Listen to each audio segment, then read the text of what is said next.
আপনাদের সাথে একটা ইতালির সৌন্দর্য এবং মনোরম পরিবেশ আপনাদের সাথে শেয়ার করে না। জাস্ট একটু দেখেন, এটা হলো ইমরান ভাই বাসায় আসছি।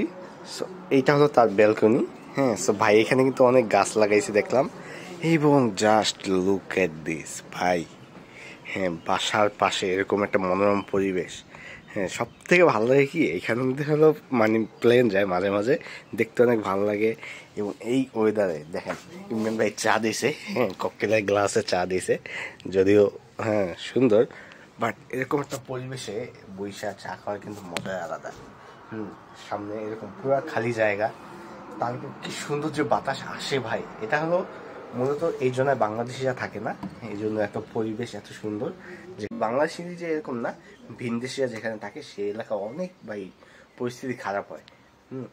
এই এলাকায় মূলত সব ইতালিয়ান থাকে, এবং এখানে অল্প কিছু সংখ্যক হয়তো মানে ভিনদেশি আছে। এই পরিবেশে এক কাপ চায়ের সাথে হ্যাঁ সকালটা শুরু হয় যদি এরকম একটা সুন্দর দৃশ্য, চায়ের সাথে দেখেন ঘাসপালা, এবং এখানে অক্সিজেনটা, এখানে বাতাসটা অনেকটা ঠান্ডা, বুঝতে পারছেন। আমি আমার বাসায় যেখানে থাকি, আমার বাসার পরিবেশটা কিন্তু অনেকটাই গরম, বাট এইখানে পরিবেশটা খুবই ঠান্ডা, কারণ আশপাশে গাছপালা। এবং ইমরান ভাই এখানে মরিচ গাছ লাগাইছে, ধনিয়া পাতা গাছ লাগাইছে, হ্যাঁ তারপর এখানে আর অনেক গাছ চাষ করছে, এখানে পেঁয়াজ লাগাইছে, হ্যাঁ ভাই অনেক রকম গাছ এখানে চাষ করছে। আর এইখানে দেখেন চারদিকে শুধু জমি আর জমি, এখানে হলো বেশিরভাগ হলো মিল ফ্যাক্টরি। হ্যাঁ সো দেখছেন ওই পাশে হলো সুইজারল্যান্ড, ওই যে সুইজারল্যান্ডের পাহাড় দেখা যাইতেছে, জানি না জমে আসবে কিনা, ওটা হলো সুইজারল্যান্ডের পাহাড়। এই পাশে হলো অস্ট্রেলিয়ার পাহাড়, অস্ট্রিয়া যেটা সেটার পাহাড়। ভাই খুবই মনোরম একটা পরিবেশ আসছি, ভালো লাগে। সকালে অক্সিজেনটা উইটার ফ্রেশ একটা বাতাস থাকে এখানে, সবসময় বাতাস থাকে। আর তার সাথে যদি একটা হয় চা, এটা কিন্তু চা, আবার অনেকে অনেক কিছু মনে করেন না।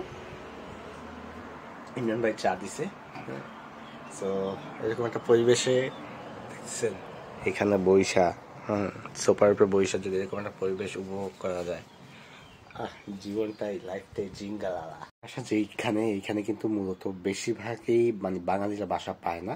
হ্যাঁ, বাঙালি কেন স্থানীয়দের বাসা দেয়ই না এক কথায়। এখানে মূলত এই পরিবেশটা হলো ইতালিয়ানদের পরিবেশ, এখানে থাকলে অনেক রুলস মেনটেন করতে হয়। যেমন আপনি রাত 8টার পর কথা বলতে পারবেন না, কোনো শব্দ করতে পারবেন না। হ্যাঁ, সকাল 10টার আগে আবার কোনো শব্দতে আপনি শুরু করতে পারবেন না। এখানে প্রচুর ভাই নিয়ম মাইনা চলতে হয়। সেই ইমরান ভাই চলে, আমি এখানে বাসা নেওয়ার চেষ্টা করছিলাম, বাট এখানে বাসা দেয় না। আপনার টাকা থাকলে যে ইতালিতে বাসা কিনতে পারবেন এরকম না। এই ইতালিতে কিছু কিছু জোনা আছে, যেসব জোনায় দেয় না। এটা হলো তার মালিক হলো চায় না, তো তার মালিককে বাসা ছিল, সে আর কি হাত বোধন করছে। হ্যাঁ, তো এখানেও তার থাকতে হলো অনেক রুলস মেনটেন করে চলতে হয়, যেটা আমরা ভাই সম্ভব না। এই যে জোরের কোনো কথা বলা যায় না, হ্যাঁ অনেক সমস্যা ভাই, এত মেনটেন করে আমরা চলার লোক না। এই জন্য মূলত বাঙালিরা সব জায়গায় থাকতে পারে না, কারণ আমাদের বাংলাদেশিরা যখন ইউরোপে আসে কিংবা ভিন দেশে আসে না, এরা এত জোরে জোরে কথা বলে, মানে বাস মেট্রো উঠলে 10 মাইল দূরে থেকে এদের কথা শোনা যায়।